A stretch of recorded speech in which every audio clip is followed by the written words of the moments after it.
At this point, we've defined positive integer exponents as repeated multiplication, x to the 0 and x to negative integer powers in ways that are consistent with our exponent rules, and the power 1 over q to be the qth root, also to be consistent with our exponent rules. Now we're going to define any rational exponent p over q, also in order to be consistent with the power of a power rule. In order to do that, first we're going to notice that the fraction p over q is p copies of 1 over q. So we can say that that's p times 1 over q, or we can say that that's 1 over q times p.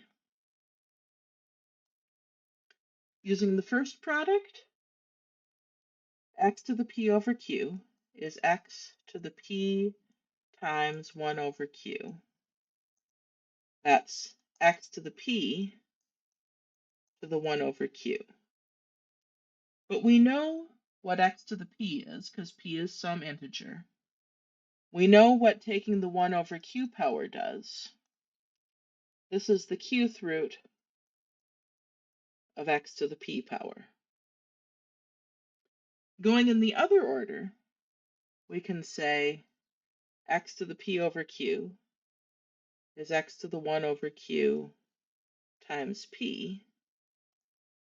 So that's x to the 1 over q all to the p power.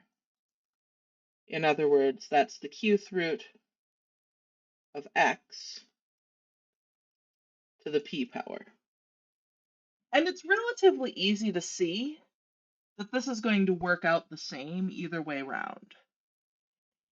These two numbers will always be equal to each other, so it isn't inconsistent to say that x to the p over q is whichever one of those is more convenient for us.